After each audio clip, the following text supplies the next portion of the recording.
no es un tema de dogma. Él se acercó a la población LGTBI porque también se dio cuenta cuánto sufren y cuánto hay deseo en muchos de espiritualidad.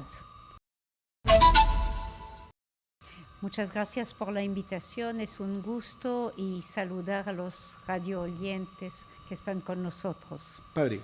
Muchísimas gracias por la invitación, los saludo por esta iniciativa y también un saludo para todos los radioescuchas y creo que radiotelevidentes también de Éxitos. Ok, a ver, miren, ustedes que conocen muy bien estos temas, ¿no es cierto?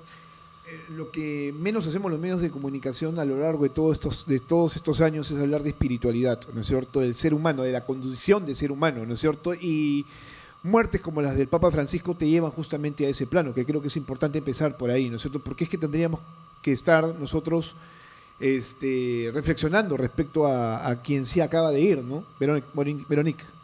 Sí, ha sido un papa admirable, muy valiente. Lo hemos visto hasta el domingo, dando sus últimas energías, sus últimas fuerzas para bendecir a la gente que había venido, acercándose a la población, aunque él estaba sin fuerza, ¿no? También tú has hablado de felicidad. Y esto me parece que es un mensaje importante del Papa Francisco. A veces tendemos a ver un cristianismo, venimos de Semana Santa, con el Cristo en la cruz. Sí, pero viene la resurrección después de la cruz. Y el Papa Francisco siempre ha insistido sobre la alegría. Ha sido su mensaje. Un cristiano debe ser alegre. No, es casi un mandato, ¿no? San Pablo dice, sean alegres, siempre alegres. A eso debemos procurar todos. Es más, está escrito en las constituciones del mundo, que es el objetivo principal, ¿no es cierto?, de una sociedad es procurar que todos vivan en felicidad. ¿O me equivoco, padre?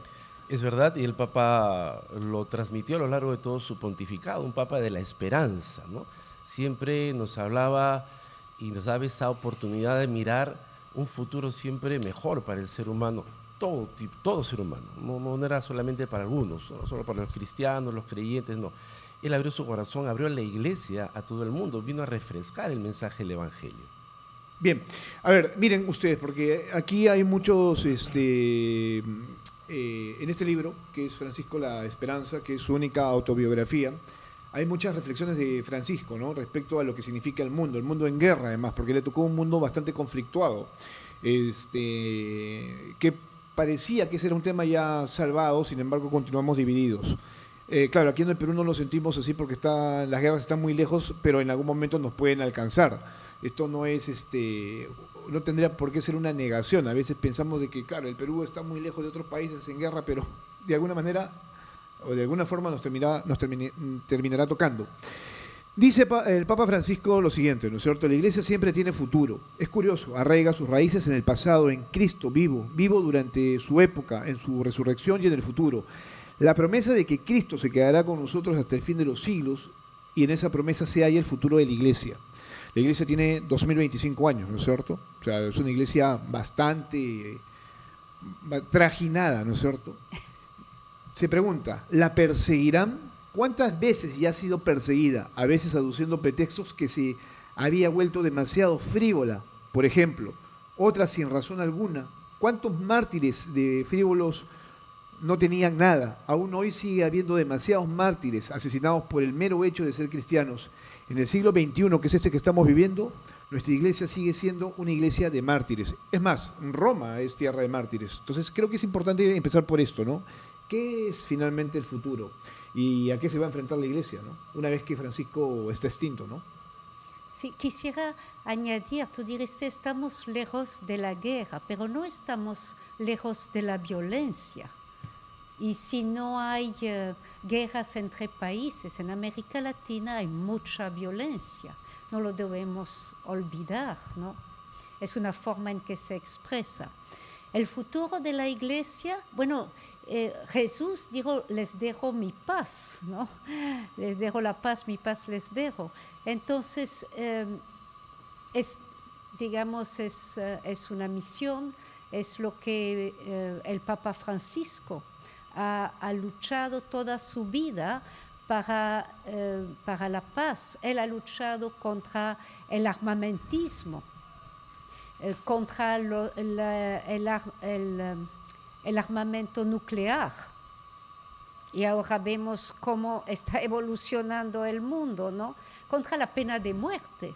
La pena de muerte figuraba en el catecismo. Él ha pedido que se saque la pena de muerte, que no pueda ser. O sea, ha sido este mensaje que podemos resumir en Fratelli Tutti, todos somos hermanos, ¿no?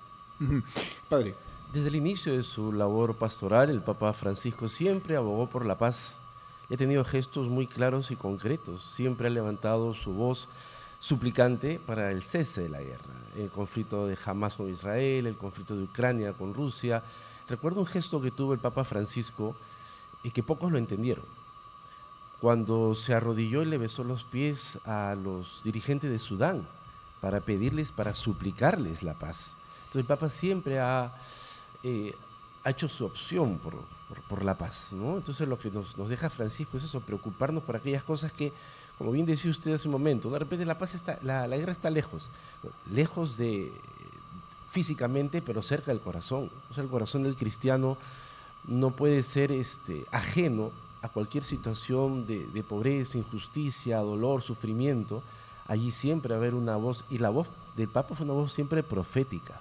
O sea, siempre tocó aquellos puntos que quizás a muchos no nos gusta tocar, o no nos gusta mirar, o simplemente no nos sentimos identificados. Como no es por acá, no es nuestro, ¿no? Y bien lo dice Veronique, vivimos en un mundo de mucha violencia, ¿no? O sea, nos da mucha tristeza levantarnos todos los días y encontrarnos con que 5, 6, 7, 8 muertos, ¿no? O sea, la violencia nos está tocando, o sea, es otra forma de violencia, y ante eso el Papa y la Iglesia en general siempre ha propuesto la paz como un camino de vida y de esperanza. Ok, hay algo aquí que creo que me parece importante, ¿no? Cuando él comenta lo siguiente: la Iglesia seguirá adelante y en su historia no soy sino un paso.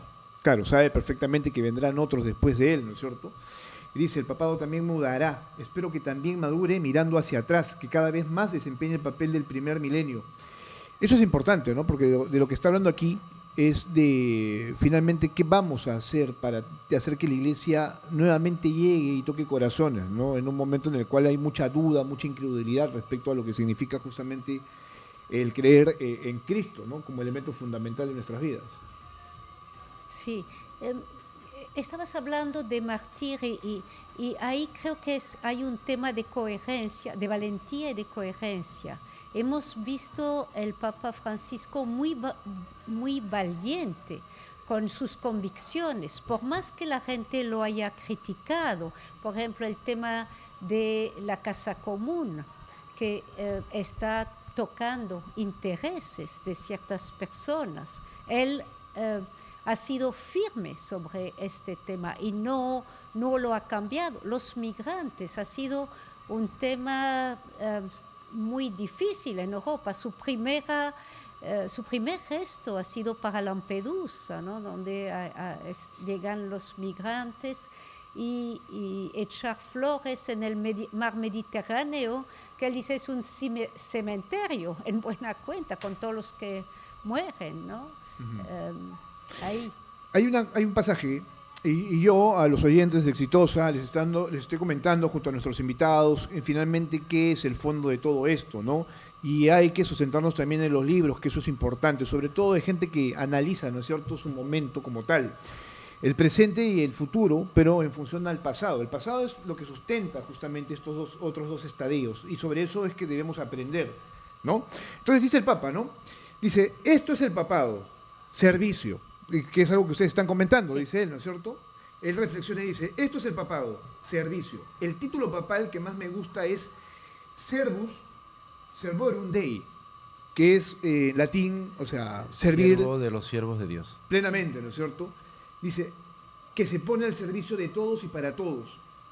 Cuando 2 meses después de la elección me llegó el borrador del anuario pontificio, devolví la primera página, esa en la que figuran los títulos que se atribuyen al pontífice: vicario de Jesucristo, sucesor del príncipe, de los apóstoles, soberano patriarca, Fuera todo, dijo, solo obispo de Roma. Todo lo demás lo pusimos en la segunda página. Me presenté así desde el primer día, sencillamente porque es la verdad. Los demás títulos son verdaderos añadidos por distintas razones a lo largo de la historia por los teólogos, pero justamente porque el Papa era y es obispo de Roma. Bueno, ahí hay un tema que es interesante, ¿no? Empezar. Estamos yendo de menos a más, porque claro, hay que ver al hombre en su real dimensión. Entonces, él tenía ya un concepto bastante claro de lo que significa su vida, ¿no?, personal, pero además como pastor de la iglesia, ¿no?, en su conjunto, de total sencillez, y eso creo que también habría que rescatarlo, ¿no? Sobre todo, por ejemplo, la renuncia de los títulos papales y otras cosas más que los vimos a lo largo de los años, ¿no? Sí, sus gestos, porque es el Papa de los gestos, y siempre gestos cercanos.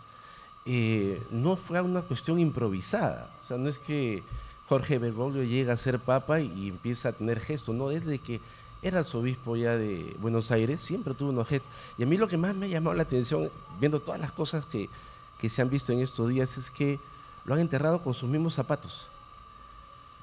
Cuando los papas antes usaban unos zapatos, creo que entre medios rojos y medios, ¿no? Parte del purpurado, ¿no? Exactamente. Entonces, él no quiso usarlos. Sus mismos zapatitos viejos los usó, y con esos zapatos viejos lo han enterrado el día de hoy al Papa. O sea, en esos gestos y otros muchos más profundos, habla del servicio, del pastoreo de Francisco.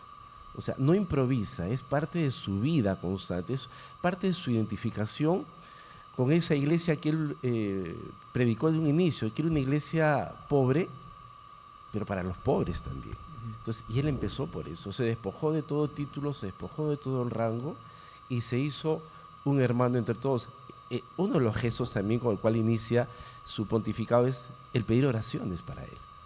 O sea, su primer mensaje al final dice, oren por mí, y siempre lo dijo, oren por mí, porque él también da a notar esa fragilidad del ser humano, y una de sus últimas apariciones, él sale sin la ropa papal, ¿no? Sale con su pantalón. Sale a pasear, ¿no? Sale a pasear, como sí, civil. ¿no? Exacto, sale y con ese gesto de ir manifestando, mire, soy uno más entre ustedes, no tengo nada de especial, salvo la llamada de Dios a la cual está respondiendo con generosidad, con humildad y con amor. Entonces, bueno, eso no deja de impresionar. Históricamente el Papa es ungido por Dios, después de él no hay otro más, ¿no es cierto? Es el nexo directo con esa divinidad, ¿no?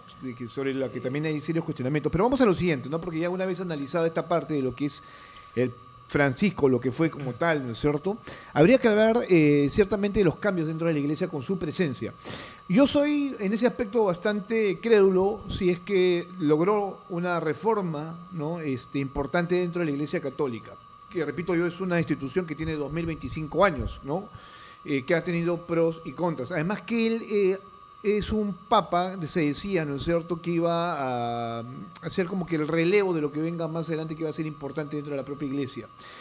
Ahora, yo no sé si ha sido del todo reformista, porque, claro, una cosa es Francisco frente a una muchedumbre, ¿no?, como un individuo más, y otra cosa es el Papa, ¿no es cierto?, ex cátedra, que significa, obviamente, hablando desde el trono de Cristo y dando dogma, ¿no es cierto?, que es esta situación en la que no se puede cuestionar absolutamente nada, porque todavía hay este precepto de la infalibilidad, ¿no?, de la Iglesia Católica como institución y de los papas, de esto que estoy comentando yo, que el público también debe entender. O sea, todo tiene una razón de ser. La Iglesia misma es una institución que tiene una serie de niveles que se tienen que respetar. Entonces creo que es importante comentar por ese lado, ¿no es cierto? Yo considero, por ejemplo, vamos a hablar de 5 puntos importantes y aquí vamos a tratar de hacerlo lo más rápido posible. Empecemos por el tema de la revolución cultural, ¿no? De eso ya lo hemos comentado, un papa mucho más cercano, pero hablemos un poquito de lo que significa la humanización de la iglesia, ¿no? Evitando, por ejemplo, esto de los símbolos que hacen al papa distante, ¿no? Como el uso, por ejemplo, del rojo, los zapatos rojos, los zapatos negros, el anillo del pescador, que no sea de oro, que sea mucho más sencillo, el evitar que le besen la mano, ¿no?, como representante de Dios en la tierra. Creo que eso es importante. ¿Hubo o no una reforma cultural dentro de la iglesia con Francisco? En su estilo, sí, lo han dicho, es una reforma en los gestos, una reforma en la manera de pensar, es decir, desde la pastoral, partir de lo que es el pueblo de Dios, de sus necesidades, de sus retos y acercarse, ¿no? Él siempre decía que no cambiaba la doctrina, pero cambiaba la forma de ir hacia los demás. Esto es un cambio, no es juzgar a los demás, pero partir de lo que son para llevarlos, acompañarlos hacia la conversión. Bueno, era un papa muy sencillo, no usaba autos oficiales. Aquí vino con un Fiat pequeñito que además se le reventó la llanta en plena avenida Fosse, lo recuerdo perfectamente. Se bajaba muchas veces del papamóvil para saludar a la gente. En Trujillo lo hizo con una anciana invidente, ¿no? Bueno, en ese aspecto es importante. Sí hubo un cambio, al menos en ese sentido, ¿no es cierto? Para tratar de mostrarse mucho más cercano. Ahora, en el tema de la corrupción, Francisco sucede a Benedicto XVI, ¿no es cierto? Que además deja el papado por enfermedad, sí, pero además porque no podía sostener más su papado, porque tenía problemas muy serios dentro de la institución. El Banco Ambrosiano, el Banco Vaticano, venía de una serie de problemas, ¿no? Y además habían muchas personas dentro del clero que estaban involucradas en estos actos de corrupción. Creo que ese es un punto importante también que habría que destacar, ¿no, padre? Sí, es verdad, y por eso el Papa puso desde el inicio de su gestión el acento en, llamémosle, purificar la Iglesia desde sus cimientos. Por eso fue a las cabezas. Y él no quiso en ningún momento ser tolerante con los actos de corrupción, venga de donde venga y sea de quien sea. Por eso el Papa fue marcando una pauta muy interesante a lo largo de su gestión. O sea, no se quedó callado, ¿no? Destapó, si cabe el término, la olla, y encontramos cosas ahí quizás no tan agradables, que el mismo Papa en esa humildad y en esa sencillez y en esa transparencia, porque es difícil ser transparente hoy. Sobre todo a veces hay situaciones dentro de la iglesia que a veces las tapamos, las cubrimos, que no se vea. No, el Papa de un inicio dijo, no, esto se tiene que curar y de esta manera. Y siempre fue totalmente abierto a esa posibilidad, ¿no? Y nunca guardó nada. Todo fue en pos de una purificación de la iglesia que, como bien lo sabrán ustedes, pues es santa y a la vez pecadora, ¿no? Tiene la presencia, ¿no?, de Dios, pero estamos los seres humanos que somos débiles, ¿no? Entonces, en esa debilidad, en esa miseria humana, es que el Papa tuvo ese deseo de ir limpiando y purificando, que le ha costado mucho. Le ha costado sobre todo incomprensiones, críticas, malos tratos, y un montón de situaciones pero es parte del caminar. O sea, yo lo veo a Francisco como un profeta, es el profeta de estos tiempos, ¿no? Y ningún profeta acá es simpático, ningún profeta es agradable. ¿Por qué? Porque el profeta va y te dice, oye, estás andando mal, tu camino no es el camino de Dios, sigues tu propio camino, más no el del Señor, endereza tus caminos. Y eso es lo que nos ha hecho vivir y sentir el Papa Francisco. Sí. Ha nombrado a algunas mujeres en posición de poder en el Vaticano, ha estimulado a las mujeres a estudiar teología y hacer teología desde punto de vista diferente. Ahora no ha cambiado la estructura de la Iglesia en relación a las mujeres, pero donde ha podido, sí, ha intentado visibilizar las mujeres. Por primera vez las mujeres han podido votar en el sínodo sobre la sinodalidad. Se han sentado a la par de cardenales, de obispos. Son gestos, son imágenes, yo creo, que cuentan, ¿no? Y que cambian nuestra manera de ver.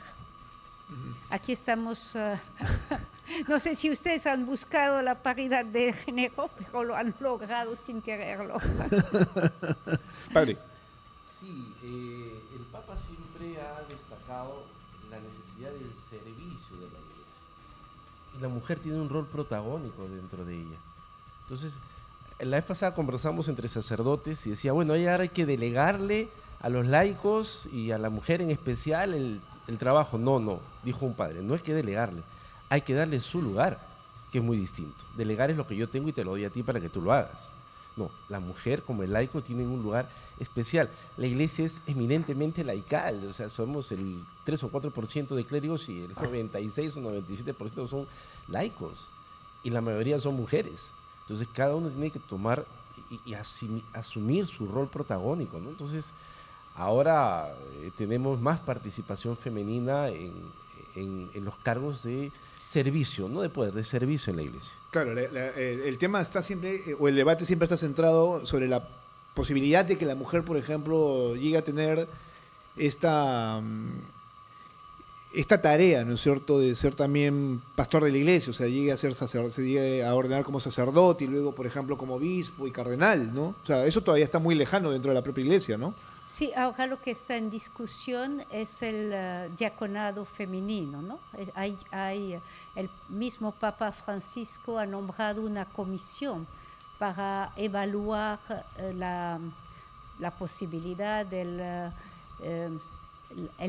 la necesidad o lo que podría aportar un diaconado femenino. Obviamente se tiene que pensar en relación a la tradición, pero sí han habido diaconisas en los primeros siglos, pero los tiempos son diferentes. Entonces, esto da una evaluación que debe terminar en los próximos meses. O sea que es uno de los temas que el próximo Papa va a tener que decidir.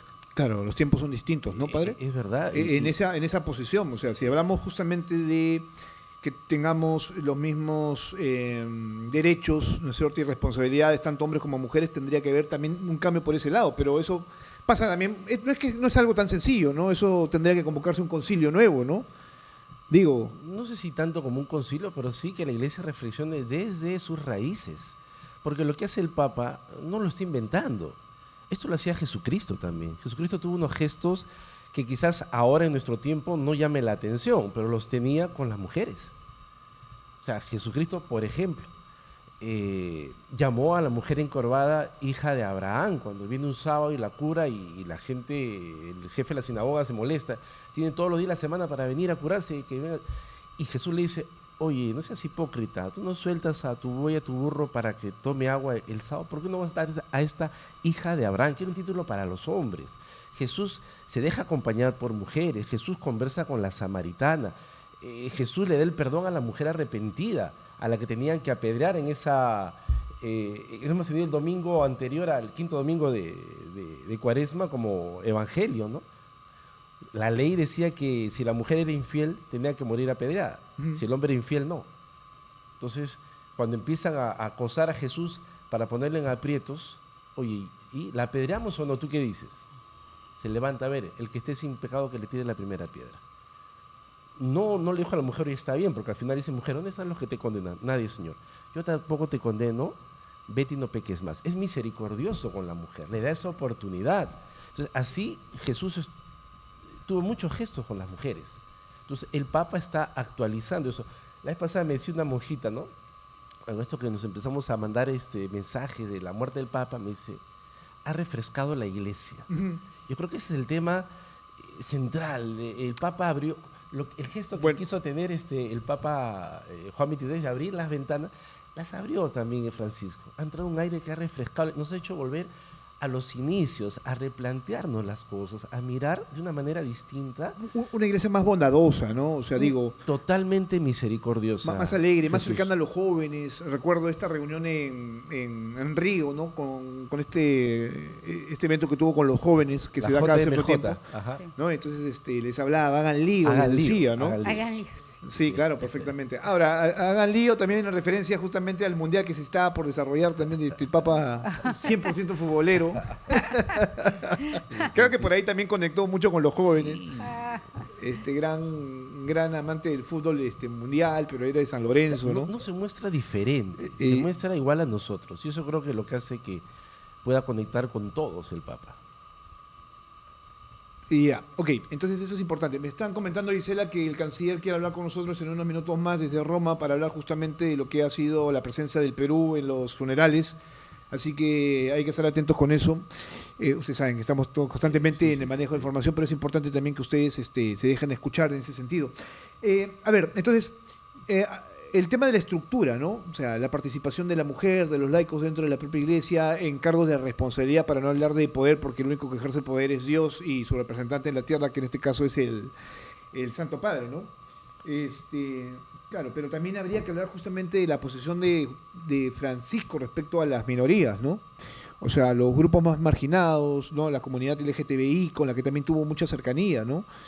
¿Quién soy yo para juzgar?, decía él, ¿no? Pero claro, que eso también le generó muchas críticas, pero también habría que reconocer que en un inicio él era como que también un poco distante, y luego ya con el tiempo fue posicionándose un poco más. El asunto aquí, sobre el tema de las minorías, ¿no? Las comunidades LGTBI, es que ahí sí yo tengo una crítica, porque tendría que haber sido, por eso les decía, ex cátedra desde el trono de Cristo para sentar una posición, pero que entiendo yo que era muy dificultoso, ¿no? O sea, es entrar a dar o sea, hacer dogma respecto a este tema, ¿no? No, no es un tema de dogma. Él se acercó a la población LGTBI porque también se dio cuenta cuánto sufren y cuánto hay deseo en muchos de espiritualidad. Entonces era un gesto para llegar a ellos. Él fue muy pastoral en este tema y siempre dijo que no cambiaba la doctrina.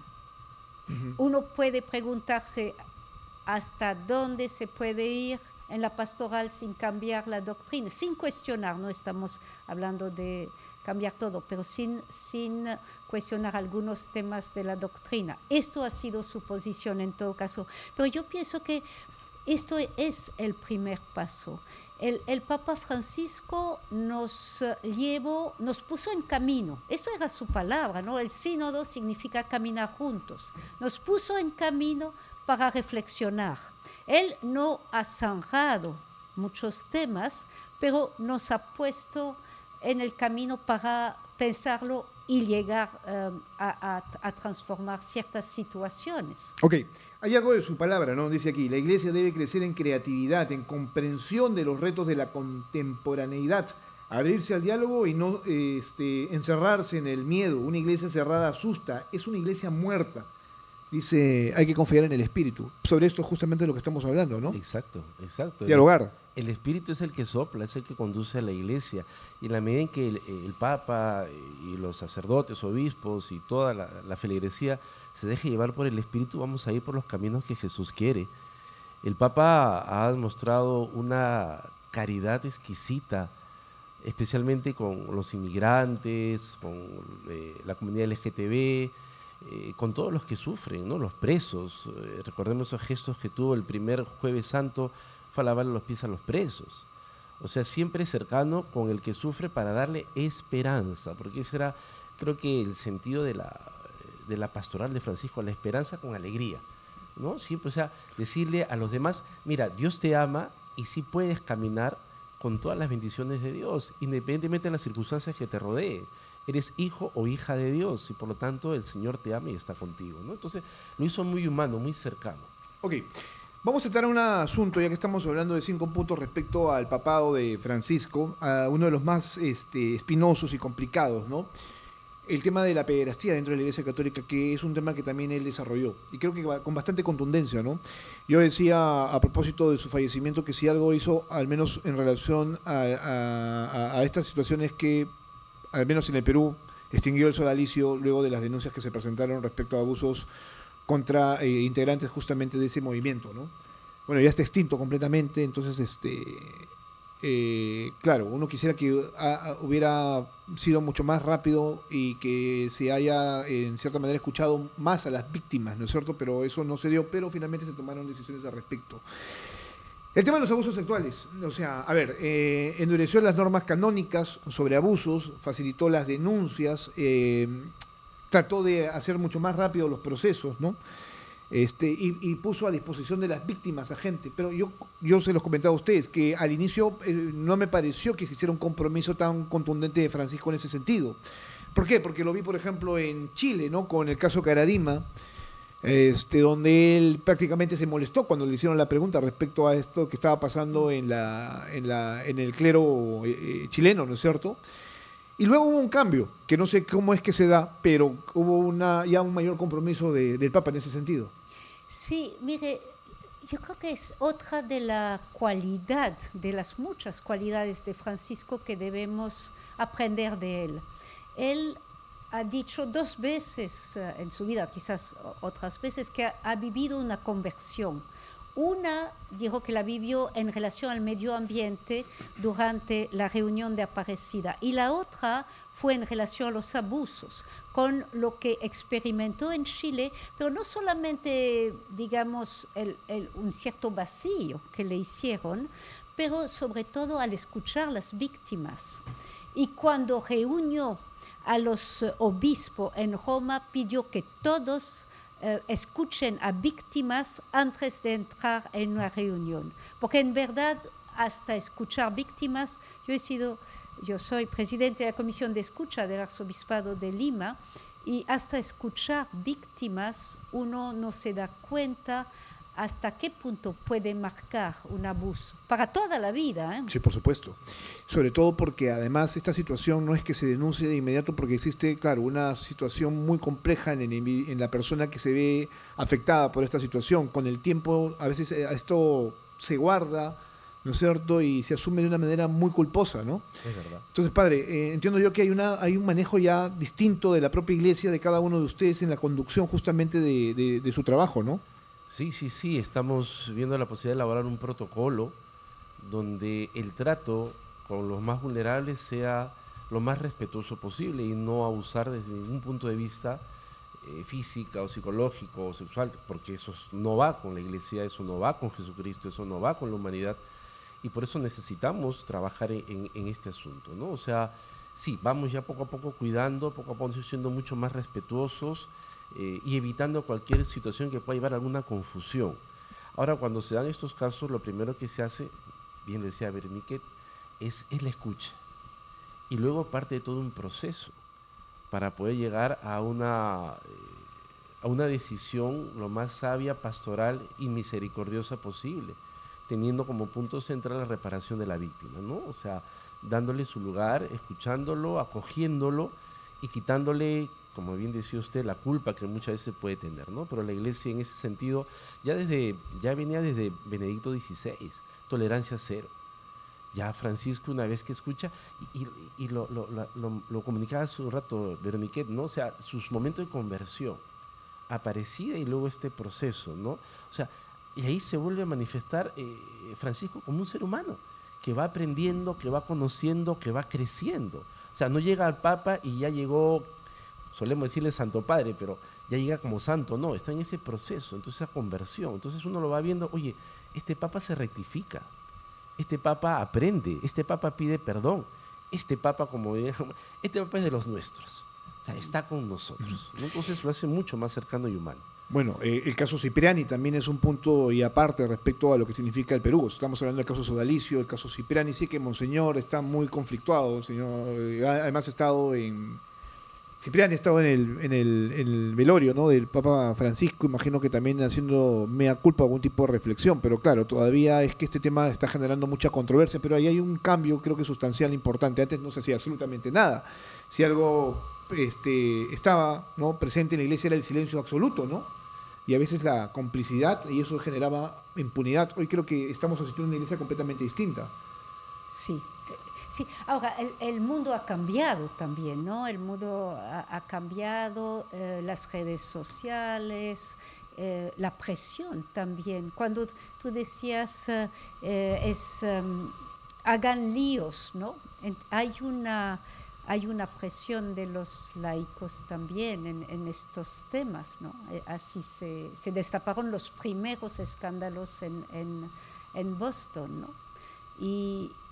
Y yo creo que entender, yo creo que lo que decía el Papa Francisco, no había entendido hasta escuchar a las víctimas y cómo se rompe su relación con Dios, porque el hecho que haya sido un representante de Dios que los maltrate implica una ruptura muy profunda en el alma.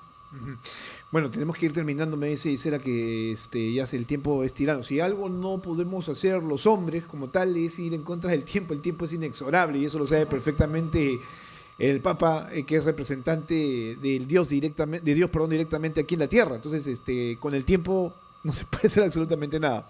Entonces, eso es lo que nos hace hombres, pues, ¿no? Menos divinos y más hombres, ¿no? Exacto. Si pudiéramos cambiar el pasado en función al manejo del tiempo, otra cosa sería, ¿no? Pero ahora, o sea, uno tiene que reconocer con los años, y esto lo digo de manera personal, de que la vida tiene un punto final, ¿no?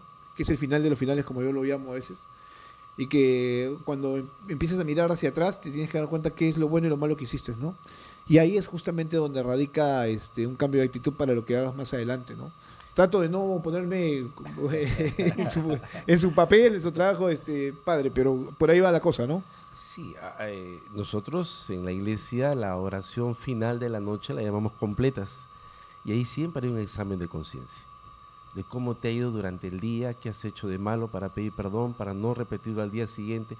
Si es al final del día, con mucha más razón al final de la vida, ¿no? Es un examen de conciencia, es pedirle perdón a Dios, pedirle perdón a los hermanos, perdonarse uno mismo y bueno, y entregarse a los brazos del Señor. Bien, a ver, yo voy a dejarlos a ustedes con una reflexión final del Papa en este libro que tengo a la mano, Francisco Esperanza y Autobiografía.